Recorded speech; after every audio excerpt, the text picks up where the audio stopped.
The PDP governors have urged security agencies to note the threats being made by Nyesom Wike to cause political crisis in the state of any governor who tries to interfere in the affairs of the party in Rivers State. Now, in a statement, the Director General of the PDP Governors Forum, Emmanuel Agbo, said nobody is above the law and urged security agencies to take note of the minister's utterances. Agbo also noted that the statements and threats to peaceful coexistence made by Wike to put fire in the PDP-controlled states are unbridled, irresponsible and totally unacceptable, as it undermines efforts to build and maintain peace, cohesion and mutual respect amongst leaders and members of the party. Yeah, Biko, I asked you sometimes, but I said that what the former Rivers State governor said, who is now the FCT minister, do you see it as just an empty bluff, or it is something that needs to be taken seriously? He meant what he said. He meant what he said, and to an extent, he has the capacity to cause problems in some states. But I do not think he has the capacity to cause problems in all the states. In all the PDP states, if all the governors were to gang up against him. Because what he wants is for the governors to support him wholeheartedly against Fubara. But esprit de corps will not let the PDP governors want to do that. PDP governors, he still has friends amongst the PDP governors, sure, you know, but even those who will support him will not like to do it openly, because backing a sitting governor, one of your own, against someone who is no longer a governor is unusual in the political history of our country. It's unusual. Governors usually back one of their own. That solidarity is usually strong. And we saw it even with the APC. The APC governors, when they were led by Kayode Fayemi, former governor of Ekiti State, they moved against Oshomole. Because Oshomole moved against one of their own, yes, who eventually didn't even remain in their party. Oshomole lost his position. The governors were so strong that they came together and said, look, it's time to have a caretaker committee. And they chose one of their own. The president at the time just left them to do whatever they liked. They removed, they removed a national chairman, put a caretaker committee in place, headed by one of them, Malabune, the current governor of Yobe State. They extended the tenure of the caretaker committee. When they felt that, okay, when Malabune had overstayed his welcome, they were the ones who also decided that it was time for the caretaker committee chairman to go, so that they can then have a national convention of the party where a new leadership can then be put in place. Right. So this is how strong governors are. Okay. And the way from history, remember even when Yaradua told them, look, when Obasanjo told them, go and pick one of your own to succeed me. So this is how strong governors are. They always back one of their own. And you saw that Goodluck Jonathan, yes, the former governor of Bayelsa, became president. Namadi Sambo, the former governor of Kaduna, became his deputy.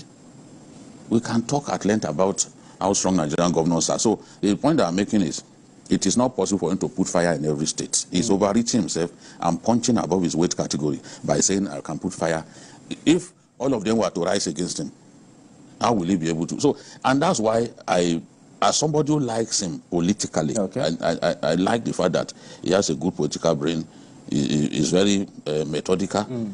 But what I quarrel with is his unbridled tongue. Okay. Some of the things he says are unnecessary. Some of the things he was saying push Fubara to then begin to just open his mouth anyhow too. So it's like the one who even pushed Fubara to begin to talk in this manner. And as a leader and as an elder, it's not everything that you say. Lao Tzu, the philosopher, even said that whatever plan you have for your enemy, do not give them a hint of it. So that by the time you unleash your plan, it's too late. It's too late. So I don't understand why you just, every opportunity, you just talk. Now you have friends. Among those friends, now you've got some of them angry. by your utterance, bare-faced threats to them. No, that you are going to make. I mean, you don't need that. So I'm not surprised now. I know that it's not, when he says he's going to put fire, it's not as if he's going to cause violence. No, that's not what he meant. So some of the people reading violence to it and trying to get the security people involved, they are just wasting their time. Oh, what really? he meant was that within the political structure of their states, of the party in their states, it can cause some problems. And it's possible if someone were to shell money, you know, were to pump money into an area, it can cause trouble. It can cause A to rise against B, to say no. You can see what's happening in Labour Party, for example. You know, some people, if they have money, the ruling party, for example, if they wanted to make things worse, they can just pump money to make sure that they do not have peace. Politicians do it to one another. They do it to opposition elements if the opposition is stubborn. You know, so I'm not saying that APC is doing it to them. They have their problems in Labour Party. We'll have their own discussion on on a later day. So, but I'm saying that he didn't mean violence. Putting fire, he used it metaphorically. It doesn't mean it is a fire, the real fire that we are talking about here. That is causing problem. For example, going into a state, sponsoring a candidate against the choice of a governor, for example. The governor will start running a task because to see his own candidate defeated will be a big shame. So, and he has done that in the past. He believes that, even though he's no longer a governor, but he's a governor in a way. If you look at the budget of the FCT, look at the budget of Rivers. He's the governor of just go now, look at the budget of Rivers, look at the budget of FCT. Come back and tell me the difference. So he still sees himself as a governor. He still believes he can do some of those things that he was doing as a governor. And he was telling them, look, I will cause crisis in your state. Crisis, not necessarily that you will go and be instigate violence. But you don't even need to say that. If you are in their party, you want peace. You have to guide what you say.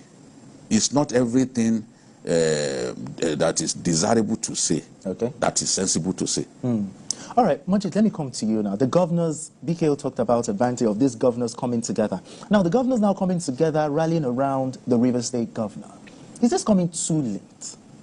Well, I won't say it's coming too late. Or it's right on time? No, it's expected for governors to always support their own.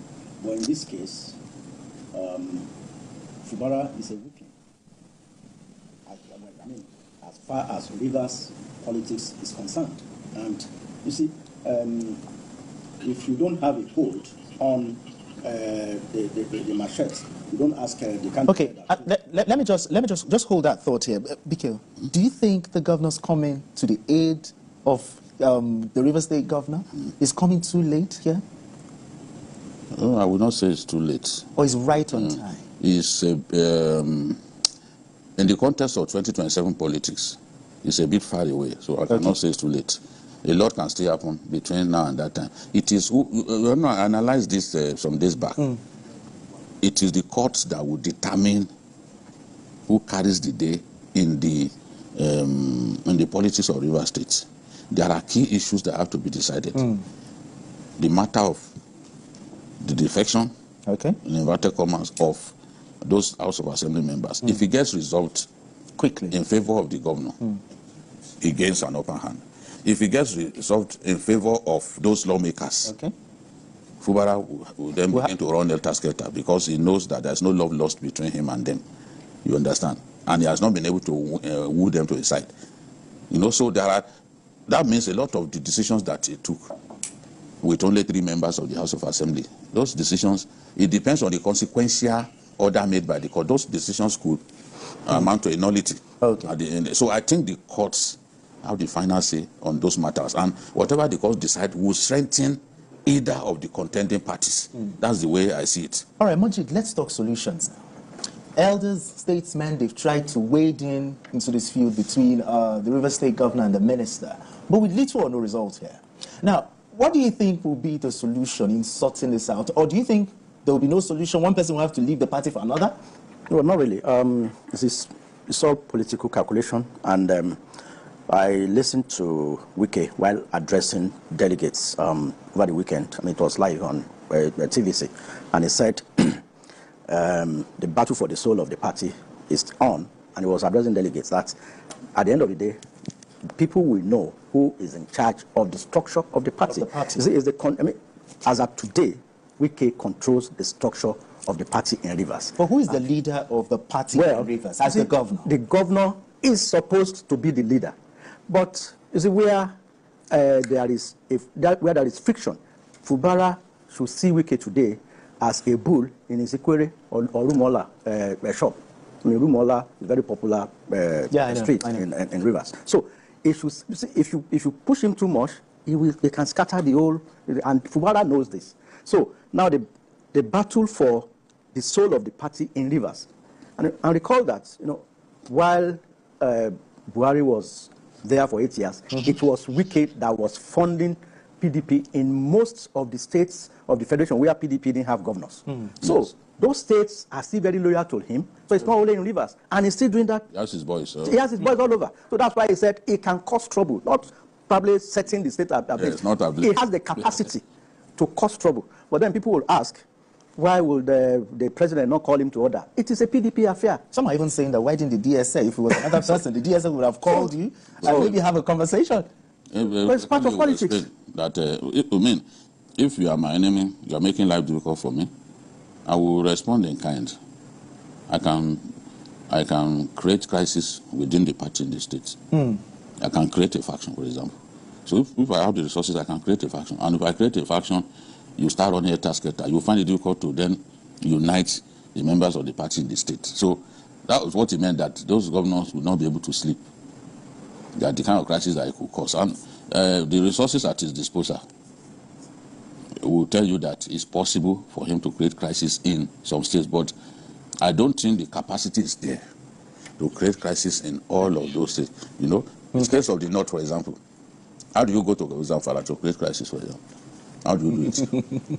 Maybe in the south states, yes, you can do something, but it's not everywhere. All right, then. Okay, we need to go on this quick break. Journalist Hangout will be